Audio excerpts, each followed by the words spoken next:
आंचल खान हमारे साथ मौजूद हैं। ये वो लड़की हैं जो कि 18 मरले घर, 30 तोले सोना, 2 गाड़ियाँ, 102 से ज़ायद फिल्में और कई ममालिक के बाहर चक्कर लगा चुकी हैं। इस वक्त इनकी हालत देखेंगे तो शायद आप लोगों को अपनी आंखों पर यकीन ना आए कि ये आज इस हुलिये में हमारे साथ मौजूद हैं। मेरी मामा ने बोला कि वो बच्ची ने बड़ी मेहनत से कमाया है तो ऐसे मत करो। उन्होंने नहीं सुनी को बात, सारा कुछ अपने नाम कर। आपने कभी सोचा था जब आप अपने अरूज पे थी कि खुदा ना खास्ता ज़िंदगी में एक वक्त ऐसा भी आएगा कि आप इस हालत में होंगी? मेरी ज़िंदगी में कभी मैं सोच सकती नहीं थी। जगह जी लगाने की दुनिया नहीं है, ये इबरत की जा है, तमाशा नहीं है। बिस्मिल्लाहिर्रहमानिर्रहीम। बी फाइंडर से मैं हूँ फरहान ज़फ़र। इस वक्त आंचल खान हमारे साथ मौजूद हैं। ये वो शख्सियत हैं, ये वो लड़की हैं जो कि 18 मरले घर, 30 तोले सोना, 2 गाड़ियाँ, 102 से ज़ायद फिल्में और कई ममालिक के बाहर चक्कर लगा चुकी हैं। लेकिन अगर आप इस वक्त इनकी हालत देखेंगे तो शायद आप लोगों को अपनी आंखों पर यकीन ना आए, लेकिन ये एक हकीकत है कि ये आज इस हुलिये में हमारे साथ मौजूद हैं। इनसे बात करते हैं, इनसे पूछते हैं ऐसी शान व शौकत वाली ज़िंदगी, ऐसी पुर आसाइश लाइफ और उसके बाद ये हाल कि आज सड़कों पर बेयारो मददगार नशे की लत में लगी हुई हैं, ये कैसे हो गया? अपने माजी की इतनी बेहतरीन अदाकार और आज जो है वो इस नहज पर, ये वक्त कैसे बदल गया? इनसे ही बात करते हैं। अस्सलाम वालेकुम। वालेकुम अस्सलाम। आप आंचल खान ही हैं? जी, आंचल खान मेरा नाम है। आपने 102 से ज़्यादा फिल्में की हैं? हाँ जी, 102 मैंने फिल्में की हुई हैं। माशाल्लाह पढ़ी लिखी हैं। FA मैंने किया हुआ है उसके बाद आपने उस्मानिया मॉडल हाई स्कूल से। दूसरी बात यह है कि बदन मुनीर से मैंने बहुत काम किया, आसिफ खान के साथ, रबास खान के साथ। तो फिल्मों के नाम भी आप पूछना चाहेंगे? पहली फिल्म थी मेरी झटका, फिर लटका, 10 पिलाके, गौर गुलिस्तान, तोरे तंबे, कच्ची कलियाँ, कच्चे गोटे, काफ़ी ऐसी मूवीज़ हैं। उस वक्त के जो माजी के नामवर अदाकार या अदाकाराएँ थीं उनके भी नाम बताएं। जैसे कि पंजाबी फिल्मों में राय साहब चलते थे, तो ऐसे पश्तो फिल्म में बदर साहब चलते थे। उनका एक नाम था, उनके बगैर फिल्म नहीं चलती थी।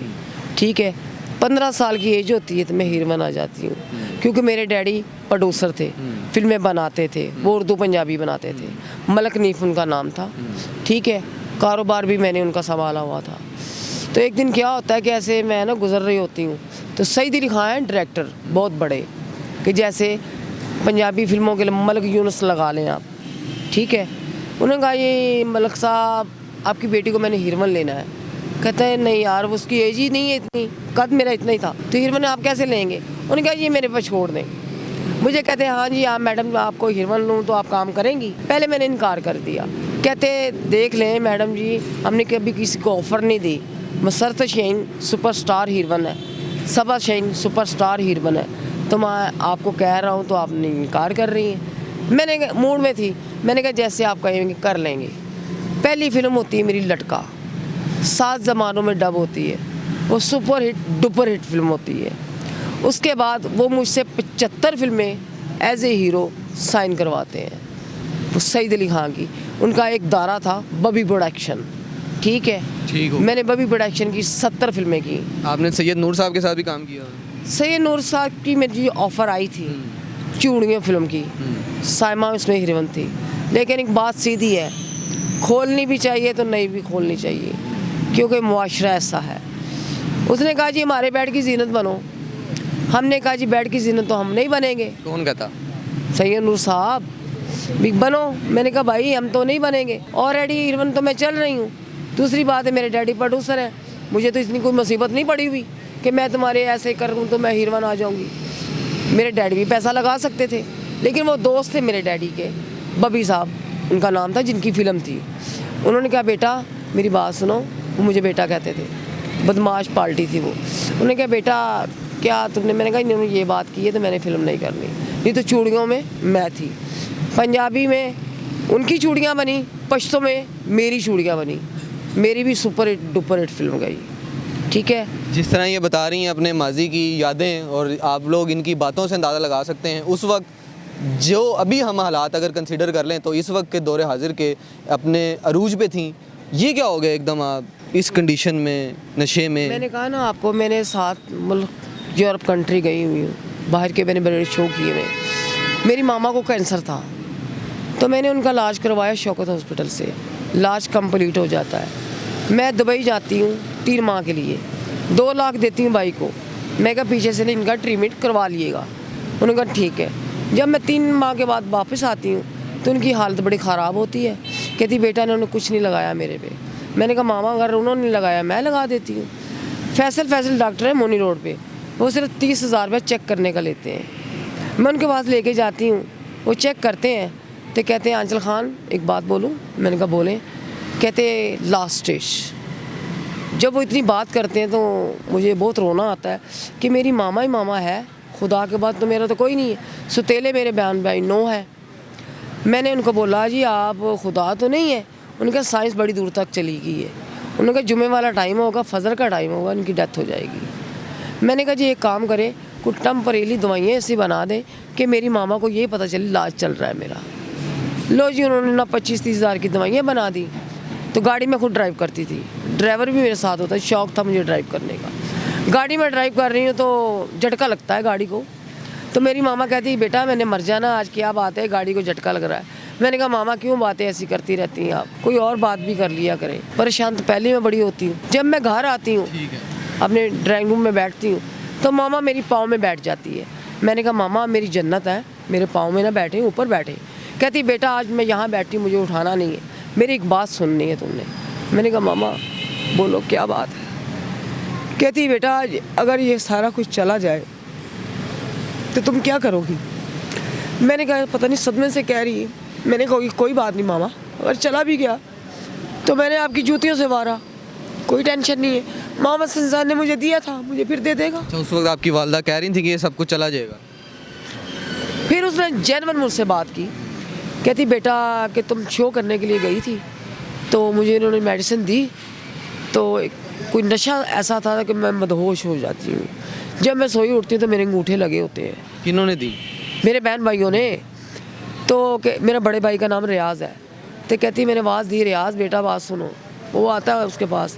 कहती मैंने कहा यार ये बेटा अंगूठे किस चीज़ के लगे हुए। मैंने कहा मामा ये सारा कुछ अब हमारे नाम है। तो मेरी मामा ने बोला कि वो बच्ची ने बड़ी मेहनत से कमाया है तो ऐसे ही मत करो। उन्होंने नहीं सुनी को बात, सारा कुछ अपने नाम कर लिया। फिर भी मैंने एक बात ज़ेर में रखी। मैंने कहा जुमे वाला टाइम होगा यार, इन्होंने दुनिया में नहीं रहना। मैंने कहा मामा कोई बात नहीं है। आपके बहन भाइयों ने आपकी सारी जायदाद अपने नाम करवा ली? जी। तो मैंने कहा मामा कोई बात नहीं, टेंशन ना लो, मुझे वो खुदा फिर दे देगा, मामा संसार मुझे फिर दे देगा। मैं उनको महसूस नहीं करवाती बात। उसके बाद क्या होता है कि कुल भी होते हैं, साता भी होता है। साते वाले दिन मेरा भाई बड़ा कहता आपने कब जाना है। मैंने कहा भैया अभी चले जाते हैं। फुल सर्दी होती है, धुंधे डल रही होती है। मैं अपने गेट के पास पूरी रात गुजारती हूँ वहाँ बैठ के। सुबह होती है मैं स्टूडियो में वापस आती हूँ तो स्टूडियो को ऑलरेडी मैं खुदा हाफिज़ कह चुकी होती हूँ। एक लड़की मुझे मिलती हिना भट्ट, कहती यार तुम इतनी बड़ी स्टार हो के सड़कों में घूम रही, क्या बात है। मैंने कहा यार ये बात है, ये मसला है। उसने बोला कि यार मेरा एक घर है, उसके साथ एक कमरा है, मैं भी किराए पे रहती है, तुम भी रहना। मैंने कहा ठीक है, मैं उसके साथ चली जाती हूँ। तो मुझे कहती यार तुम जागती रहती हो, परेशान रहती हो, तुम्हें शीशा दूँ तो तुम सो जाओगी। ठीक है। तो बच्चा होता है ना जो, उसमें दिमाग में एक नक्श होती है बात। मेरे चाचा थे वो पन्नी पे पाउडर पीते थे, मैं पाउडर उसको समझती थी। मैं कहा यार और जो भी चीज़ है पाउडर से बचना चाहिए। वो शीशे पे डालती है मोबाइल पे तो कहती 2 शर्ले स्निफ करो। मैं स्निफ करती हूँ, मुझे वॉमिटिंग हो जाती है। कहती कोई बात नहीं कोई बात नहीं। 10 मिनट के बाद फिर कहती स्निफ करो। मैं 10 मिनट के बाद करती हूँ स्निफ तो मुझे अच्छा लगता है, मैं सो जाती हूँ। सारी रात में सोई रहती हूँ। जब मैं सुबह उठती हूँ तो फ्रेश होती हूँ। कहती अब बताओ मैंने झूठ बोला था। मैं कहा नहीं यार तुम सच कहती थी। तो कहती मोहम्मद सल्लल्लाहु को आया, मैं तुमसे कोई धोखा नहीं करूँगी। तो मुझे उसके बाद कोई लड़के आते थे, वो कहते थे यार तुम्हारी ना दोस्त बड़ी खूबसूरत है, तो वो कह रहे थे तुमसे जेलस होती है। मैंने कहा नहीं यार उसने इतनी बड़ी कसम उठाई हुई है, वो मुझसे जेलस नहीं होती, क्योंकि मुझे खुद 25 साल हो गए उनकी बेड़ी लगाते हुए। उन्होंने उस लड़की ने आपको इस तरह नशे पे लगा दिया? 6 माह उसने मुझे नशा पिलाया, ठीक है। उसके बाद मेरा उसके साथ झगड़ा हो जाता है। जहाँ से वो लेके आती है मैं वहाँ पे जाती हूँ। वो आगे से जब लड़का निकलता है तो मुझे कहता है अंचल खान तुम फिल्म स्टार हो ना? मैं कहा जी। कहता तुम क्या लेने आई यहाँ? मैंने कहा यार वो एक शीशा होता है वो मुझे चाहिए। कहता शीशा क्या होता है? मैंने कहा यार वो शीशे पे डालते हैं ऐसे तो स्निफ कर लेते हैं। कहता दिल तो चाहता तुम्हें थप्पड़ मारूं, लेकिन तुम्हें पता है वो क्या है? मैं कहा क्या है? कहता वो वाइट क्रिस्टल पाउडर है। जब वो इतना नाम सा लेता है ना मैं ऐसे गिरने लगती हूँ, वो मुझे पकड़ लेता है। फुल डिक्शन में होती हूँ मैं, आंसू मेरे गिर रहे होते हैं। वो बेचारा मोबाइल पे डालता है तो मैं वैसे स्निप करती हूँ तो मेरी तबीयत ठीक होती है। मैं सोचती हूँ यार मुझे क्या लग गया, ये नशा ही बड़ा महंगा है, कहाँ से लूँगी, क्या करूँगी, क्या नहीं करूँगी। फिर मुझे ऑफ़र करता है वो, कहता है मैडम आंचल एक काम करो, तुम ऐसे करो मेरे साथ ये काम करना शुरू कर दो। मैंने कहा ठीक है। मैं कहा सारे हाँ, मैं कहा सारे काम करूँगी, अपना जिस्म नहीं बेचूँगी।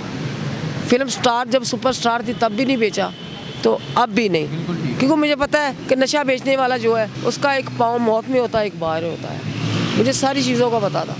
मैंने कहा ठीक है जी, मैं उनके साथ काम करना शुरू कर देती हूँ। एक दिन ऐसा आता है उसे जेल हो जाती है, दो उसके भाई होते हैं, उनकी डेथ हो जाती है। उसके बाद क्या होता है कि मैं बाटी में आती हूँ, इधर भी नशा बेचते हैं, इधर से भी मैं लेने आती हूँ। एक लड़का निकलता है, कहता है यार तुम इतनी खूबसूरत जवान हो, तुम नशा करती हो।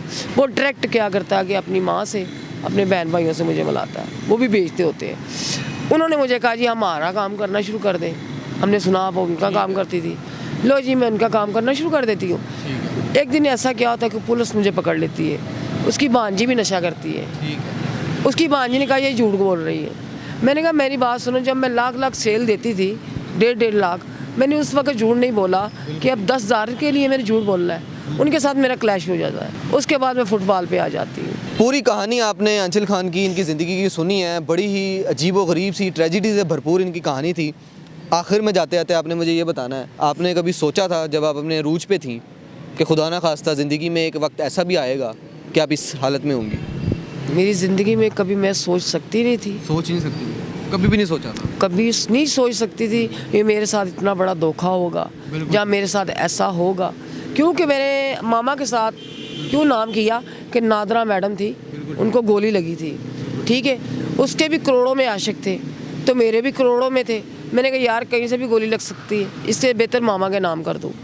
लेकिन ये नहीं पता था कि सतेले मेरे बहन भाई मुझे धोखा दे देंगे।